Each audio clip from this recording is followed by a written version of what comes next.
If you live in Seattle, you might know there's a hotly contested city attorney's race going on. It's a race that doesn't usually get a lot of attention, and it's for a position that a lot of people don't know that much about. Voters are choosing between two candidates with diametrically opposed views, especially about how aggressively the city should prosecute low-level crimes. Nicole Thomas Kennedy is a former public defender and calls herself an abolitionist who believes that police and prisons don't provide safety and should be eliminated. But her immediate goal would be to put a stop to most misdemeanor prosecutions because she says they don't actually work. So is there justice in, prosecuting someone who's unsheltered for sleeping somewhere where they had shelter? I don't think so. And it's not as if every single person who breaks the law gets prosecuted, because that's not the world that we live in right now. We are primarily prosecuting poor people, and the law is not applied evenly. The other candidate, Ann Davison, is a lawyer in private practice. She says misdemeanor crimes do matter, and crime will get worse if people don't face consequences for these lower-level offenses. We want better police, not fewer, right? We want it to be with accountability, just like we want it not to be that your neighborhood store has to be subjected to repeated retail theft. We all need to be able to have a sense of protective safety, and to categorically not prosecute most misdemeanor crimes is not going to bring that about. Okay, before we go any further into these differences, let's just consider what the city attorney's office does. The city attorney is the city's lawyer and defends its officials and its laws in court. Recent cases include lawsuits from the Metropolitan Chamber of Commerce over the city's Jumpstart tax, from Instacart over premium pay for delivery drivers, and legal challenges to renter protections and new tiny house villages.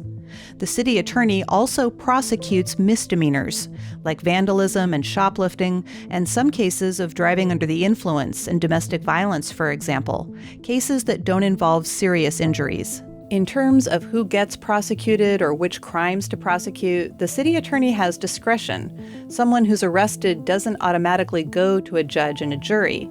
In the last few decades, prosecutors have been using more specialty courts that focus on mental health issues or veterans, or what's called diversion programs, where defendants get diverted from the court system entirely and get referred to services. Sometimes under those programs, you don't even charge the person. You say, go to this program, maybe you have to do some community service, maybe get counseling, something to that effect. And if you do that, the case is never filed. There's no collateral consequences of a conviction. A person is an unconvicted individual under that circumstance. That discretion is at the heart of the city attorney's race. What crimes do they mean to prosecute, and what penalties will they seek? I sat down with both candidates to learn about their visions for the city attorney's office.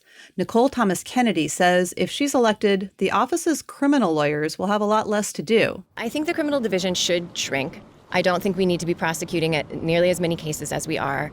The criminal division will still get all the reports from SBD and will make decisions about whether to file cases or not. So there's going to have to be still more than a few lawyers working in that division. But I don't anticipate needing as many lawyers in court, as many lawyers in trial, things of that nature. So it will shrink, but then the focus will be on what do we do with these cases? Where's the best place to take?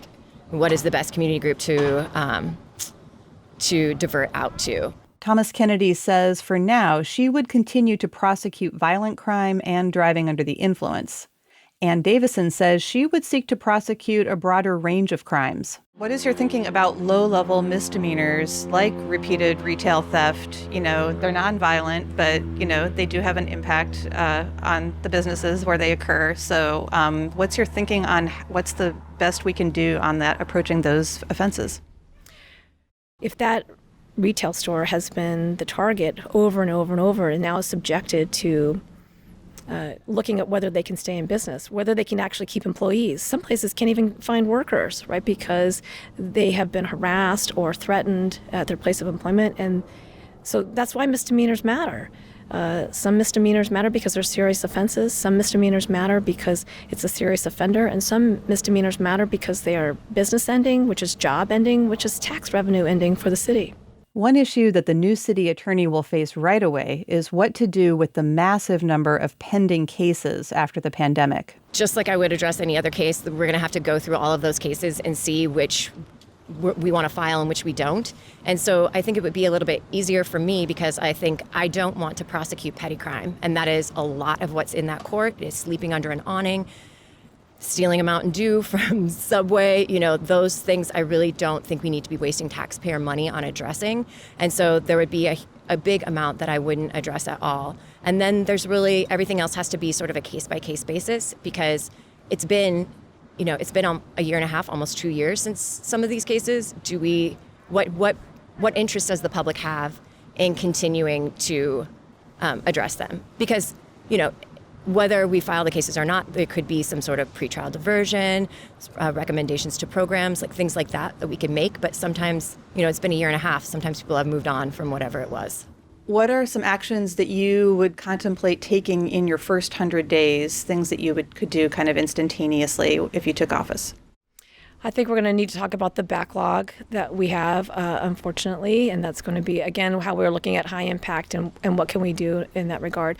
Some of those things are going to be able to see people exonerated, and that's why it's important that we go through that so that if there are cases that are not needing to be filed, then we can remove that.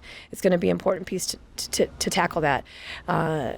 That's kind of the main thing. I want to make sure that we're having continuity for the city. It's really important that we are not looking at a decrease in public safety, a shrinking of the criminal division, looking at we are not handling or prosecuting crime in a way that is helpful for the public, that is centering victims of crime. That is the approach that I think we need to be using within the city. In addition to their differences on how to handle crime, the two candidates have made statements that Seattle voters might find controversial. Last year, Davison said she was walking away from the Democratic Party. I've learned that these special type of Democrats that are here in charge, making these decisions in Seattle, I just can't be a part of that anymore. I require there to be more. I want my kids to see a better example of how we problem solve. When we see there's an issue, we step forward and we take care of it. We don't just leave it and let it fester and start to see a way that we can take advantage of it. So I don't know what they're doing here. It breaks my heart what they've done to our city. And they've left me here in the middle, wondering, what are they doing? And frankly, I don't care what they're trying to do with it. I just know I can't follow them. So I've had to walk away and say that there are other ways and better ways to solve problems. Then Davison ran for lieutenant governor as a Republican. What prompted you to run as a Republican when Trump was in office? I voted for Biden, Obama, and Clinton. I'm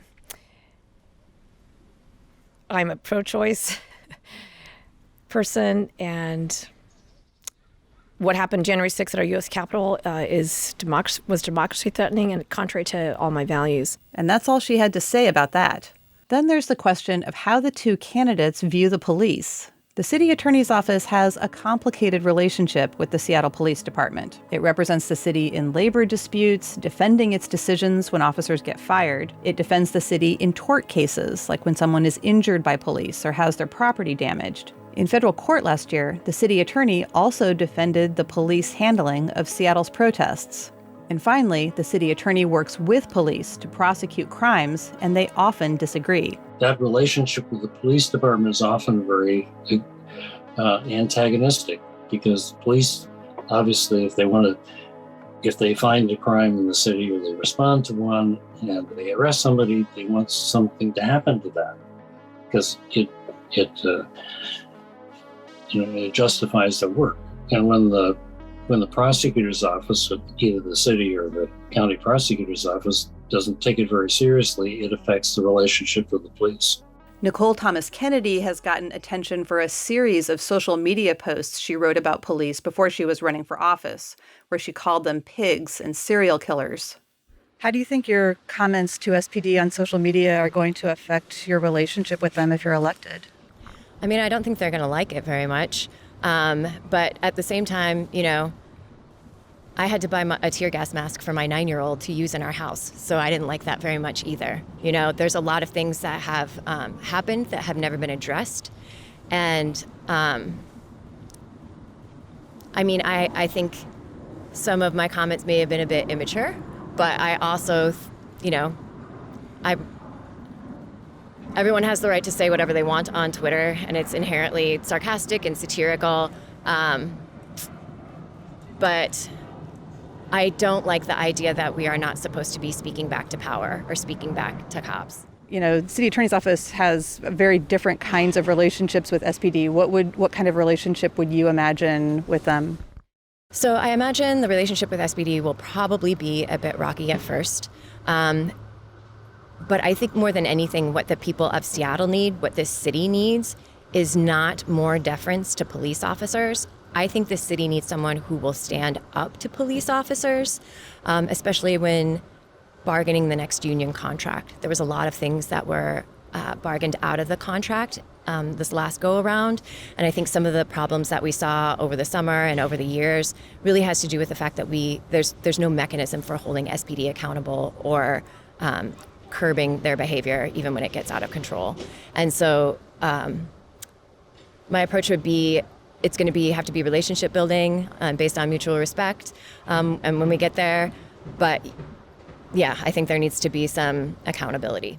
You said your opponent has made some hateful comments toward law enforcement.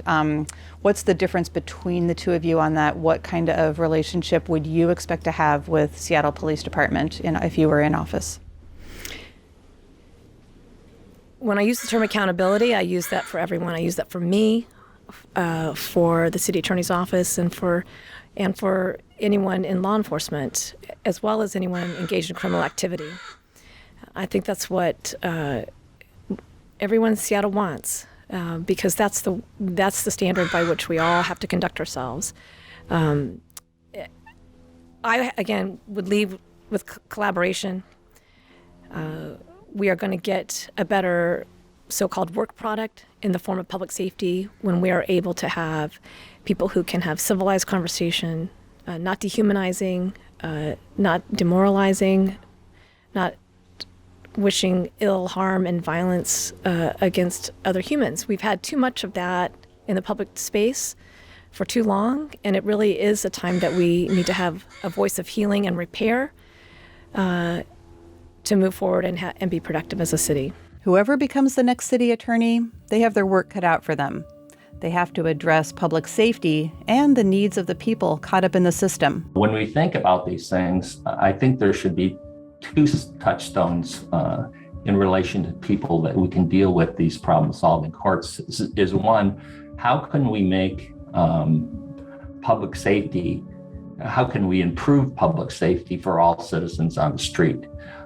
There is this general citizen's interest of being able to go to a business or go to a school or go to work or just go outside without having to put up with criminal activity being done on them or in their presence. On the other hand, we also need to realize that not all people who come through the criminal justice system are hardened criminals. There's a lot of people that have any number of a host of problems, from drugs to mental health to domestic violence, to you name it. We need to figure out ways to have the system be responsible to try to meet responsive to try to meet some of the needs of those folks. Because if we do, we keep them out of court, we keep them out of criminal justice, and it lets us refocus our attention within criminal justice on the people that are more hardened criminals. Don't forget, if you can vote, your ballot is due in a drop box by 8 p.m. on Tuesday, November 2nd.